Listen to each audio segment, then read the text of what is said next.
All right, in 3, 2, 1. Welcome to PPR Podcast number 155. My name is Rudy.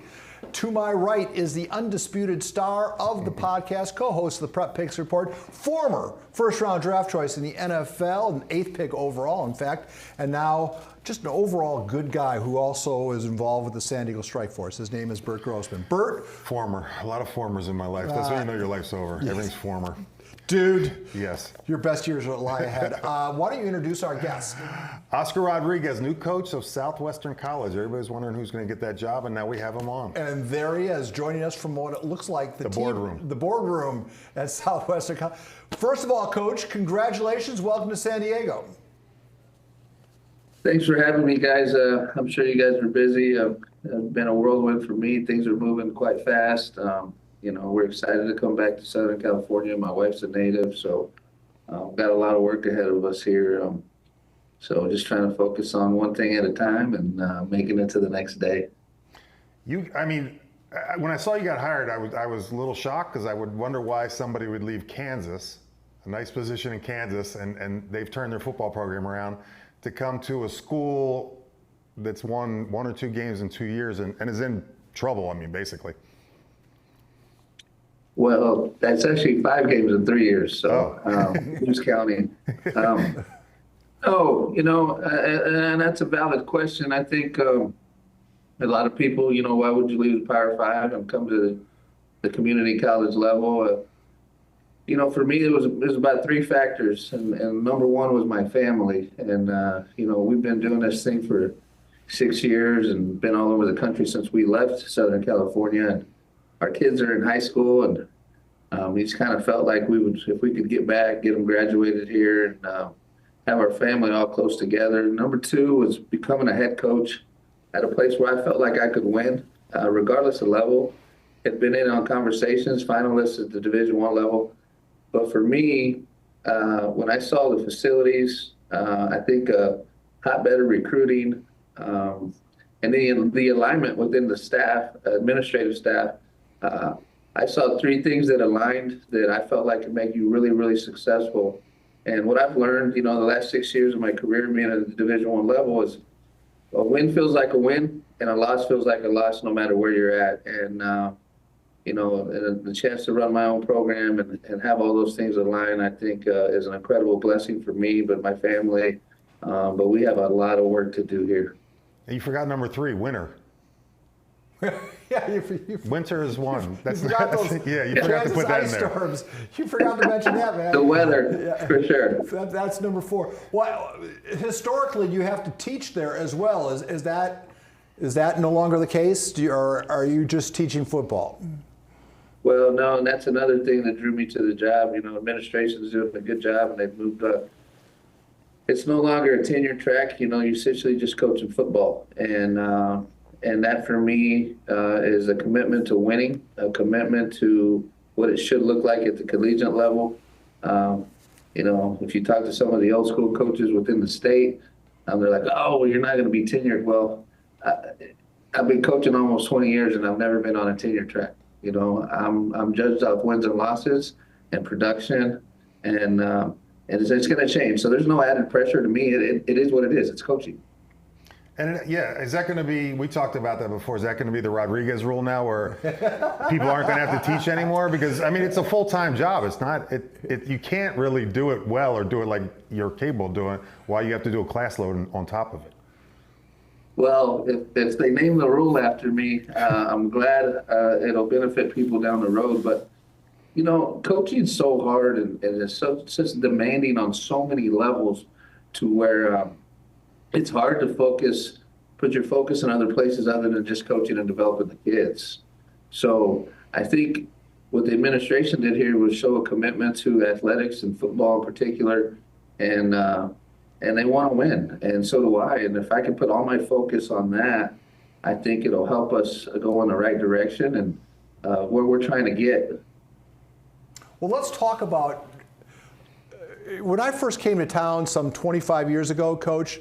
The junior college, those programs were not only healthy, they were important, they were vital, they provided a real safety net for some kids who maybe just weren't quite ready for that next level, but provided them a way to hone their skills and get ready.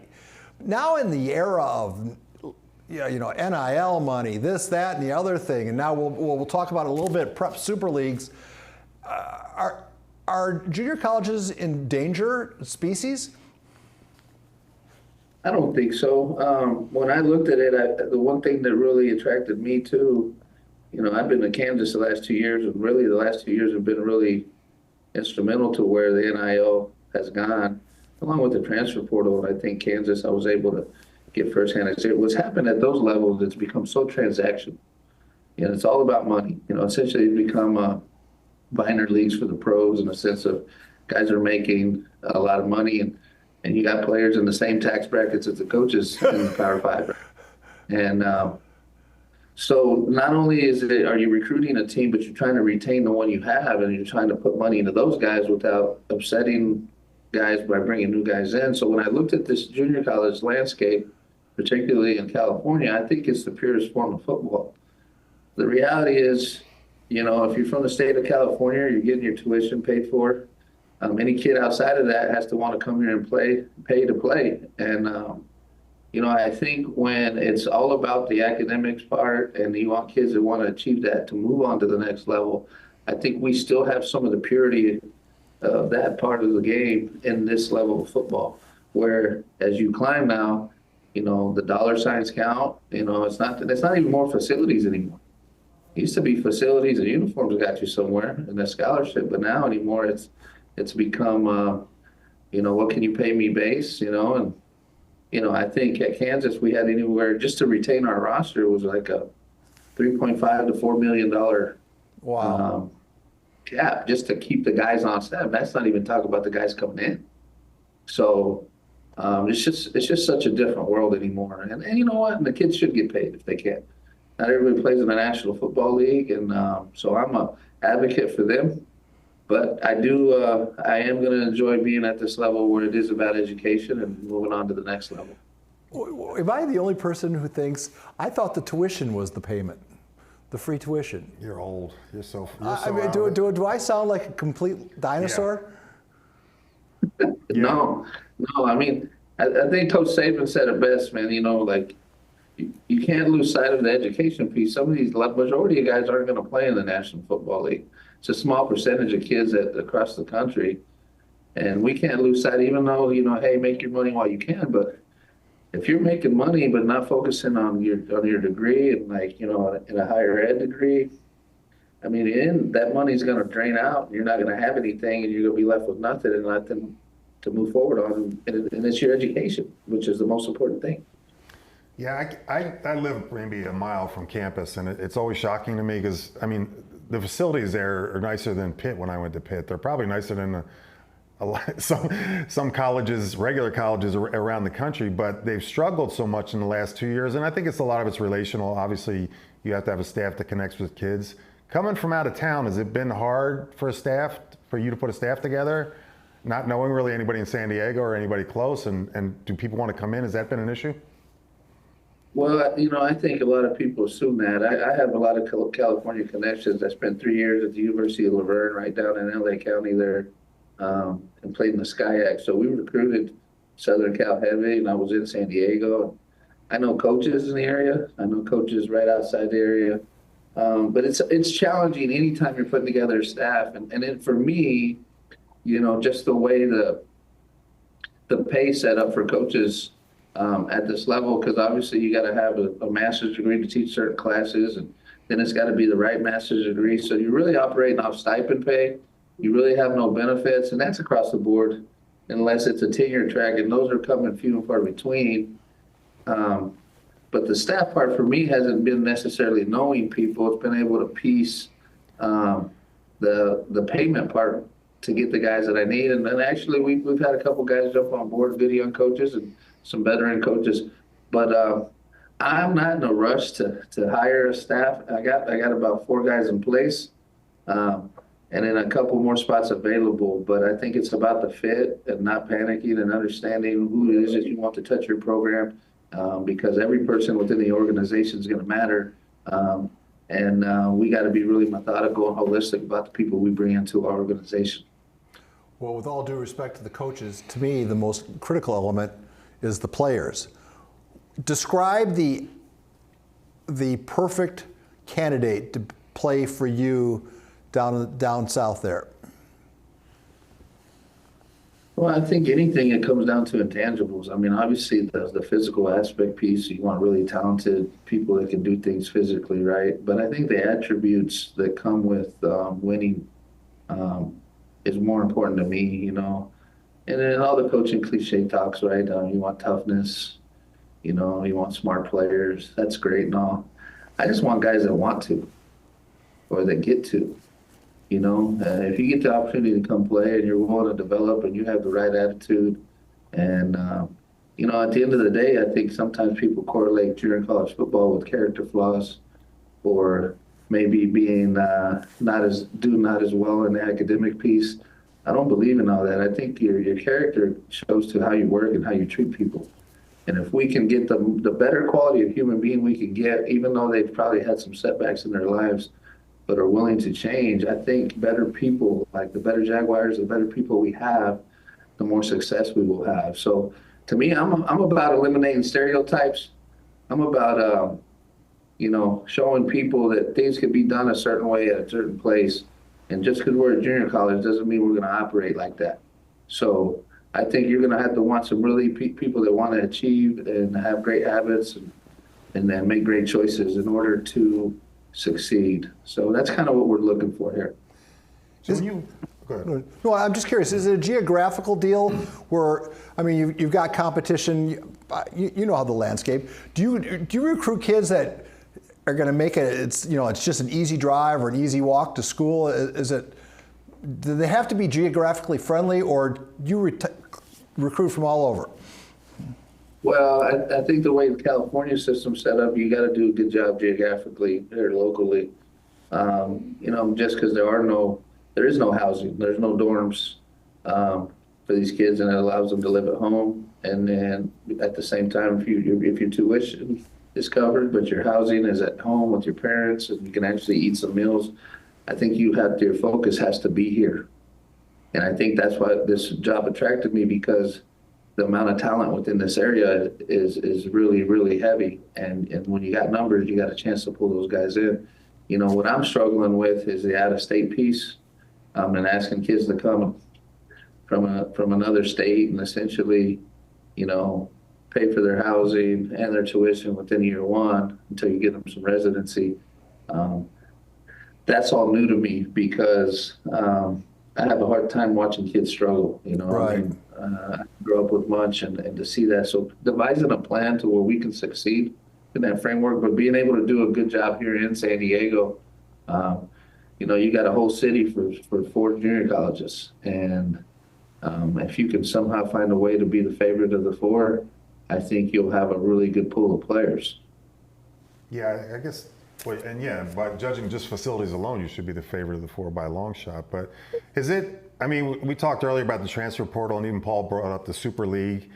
It seems like there should be more of a pool of players now, because it used to be if you were a 3-star, you automatically got a scholarship. Now you're seeing 3 stars and maybe 2 stars, or even some 4 stars aren't getting offers anymore with the portal and everything else. So, I mean, is that giving you a bigger pool to pull from, you feel, or less? Yeah, I think from you know, the kids locally that are in the portal and looking for a place to go, yeah, I mean, your numbers will go up in that sense.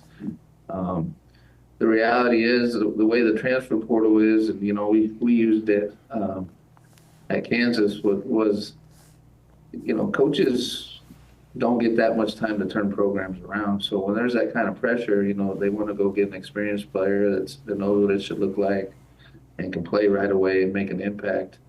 And I think that does benefit guys like us, because there's going to be like more qualifiers, more than non-qualifiers available that are looking for a place to play. And along with the transfer portal, there's some guys that jump in and don't end up landing necessarily where they want to land. And a place like us could be a great opportunity. So yeah, I think your pool will go up a little bit. we ran a soundbite from a guy named Brian Woods, and if you're unfamiliar with him, maybe you know really well. He's this entrepreneur from the East Coast, I believe. Started USFL. Started the USFL, and now is trying to create this super league for prep high school athletes to be at least a start in the spring. 6 cities, NIL money, some streaming deal, and basically they're going to take the upper end kids and put them on these 6 super teams, play a 6-game schedule, and help them launch them into the stratosphere of, the 5-star world. Your reaction to something like that, because one of the downsides of that will be that local high school teams, if you have that super special kid, you're probably going to lose them. Well, I guess the challenge will be is that Prep Super League will somehow work its way into fall Friday nights. I haven't figured out how this Prep Super League's going to work. Anyhow, are you aware of this Prep Super League conversation? I might be 42, but I'm really old school when it comes to the way I operate. And I'm a still firm believer in playing at your high school, playing for your high school coach and your community, and being a part of that. There's too many options for kids nowadays, and the reality is, no matter where I've been, we still operate through the high school coach, and you can never lose that. There's more structure there, I feel like, that gives kids the right opportunities and experience in order to translate to the collegiate level.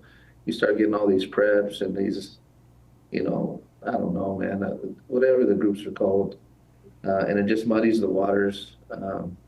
And I think it makes the leagues a little more complicated. I'm traditional, and I think, sticking with your high school program is probably the best way to go. Yeah, and I think that's been the biggest change in high school. It used to, the front of your shirt mattered what it said. Now it's the back of your shirt matters the most what it says. So it's wow, that is profound. I stole that from someone on Twitter yesterday. Oh, I was going to say, geez, that's not. I think it was Kenny Pickett from Steelers. Bert Grossman doesn't come up with that, but that's so true.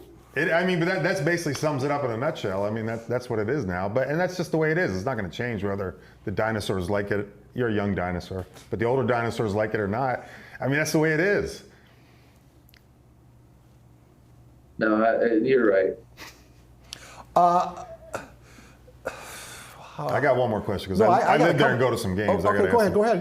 Coach, like I said, I live there and I go to the games sometimes. Are we going to get you going to throw the ball, make it exciting down there that I want to actually go? Say that again? I said I live like a mile from there and I like to go to the games sometimes. Are you guys going to make it exciting? Because it used to be, I went to a couple games, it was like 70-0. You guys going to score some points and change the offense up a little bit? And the defense. I think we're going to play a complementary style of football.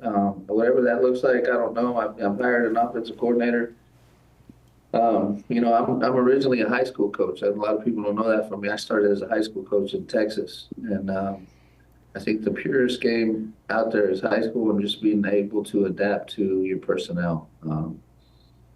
Jim Tressel, the old Ohio State head coach, is a mentor of mine, and one thing he told me when I took this job, he said, whatever you do offensively, Oscar, don't marry a system.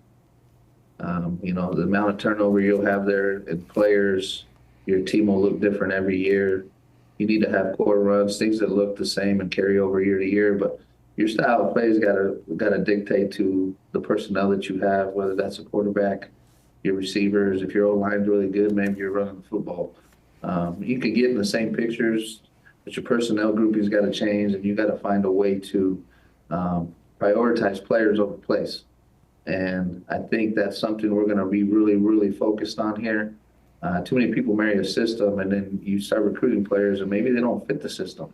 It's our job as coaches to make sure that our kids are successful, and we put them in positions to be successful, and that starts with schematically. The fundamentals will carry.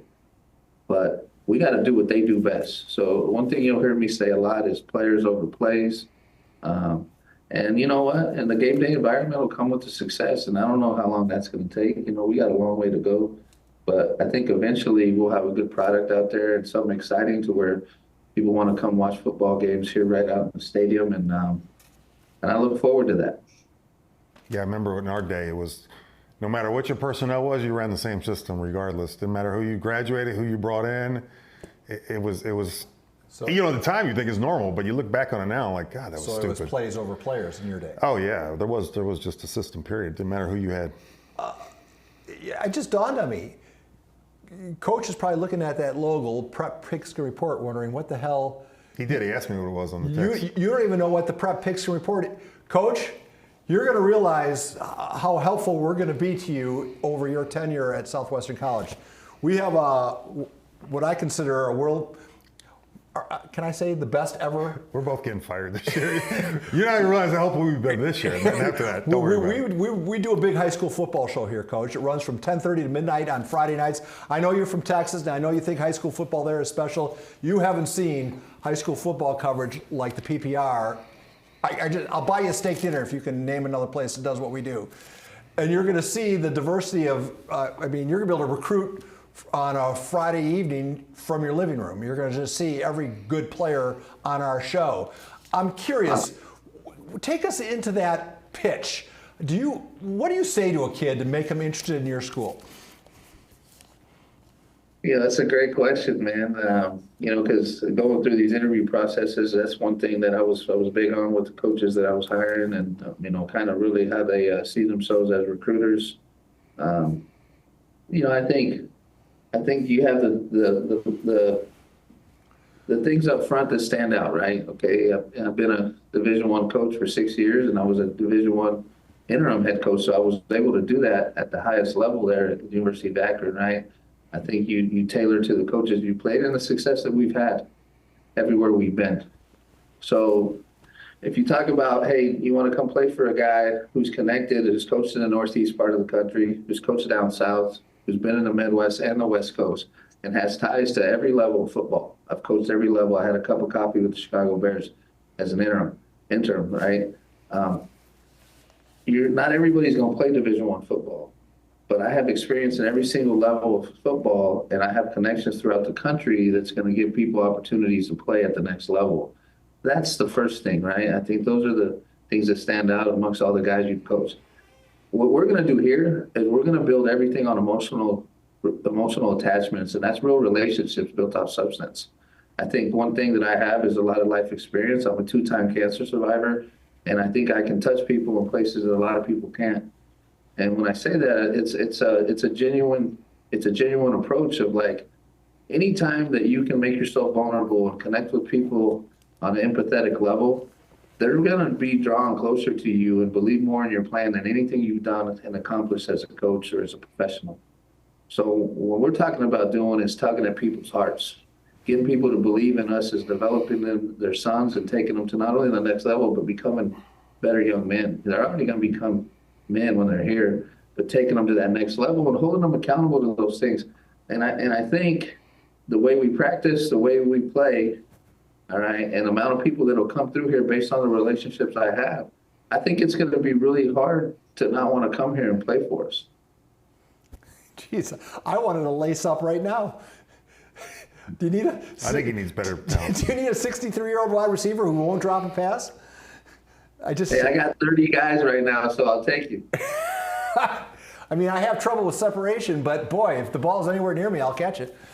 No, I can't drop the ball. Separation anxiety isn't the same as that. We're talking about different separation. All right, well, you got another question? Because I'm ready to let the man get to his... No, he's busy. Oh, hey, all right, well, let me ask you one last question. The legend of Ed Carberry, are you aware of it? I assume his presence is felt as you walk through the halls there. Yeah, Coach Carberry, I look at it this way. When Kalen DeBoer took over Alabama, the first guy he reached out to was obviously Coach Saban, and they got a really close relationship.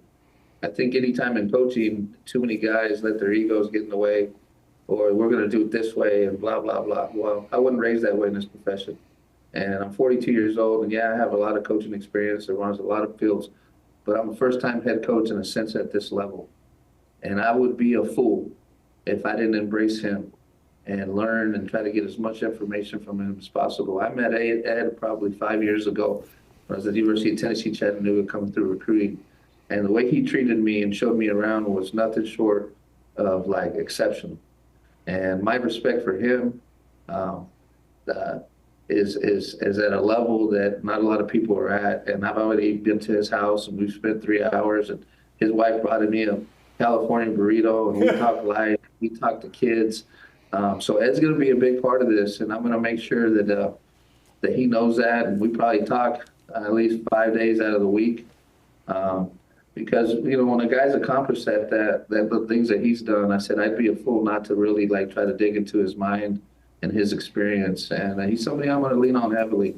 So I got a lot of love for Ed. Can I ask one? Coach, you got time for one more question? You're the boss. Yeah. I promise. Last one. Best piece of coaching advice you've ever received. What was it? Who was it from?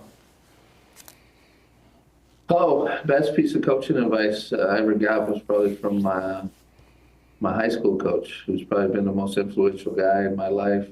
Probably the best coach I've been around, you know, Gary Cornelson. I think we went 44-4 in high school, played for 4 state titles, won 2. We won 4 state titles in track in my tenure. So the guy's been ultra successful. He gave me my first job in coaching at Randall High School in Texas. And I'll never forget what he said to me, and it really correlated to everything I do in my life. He said, be everything you want your players to be.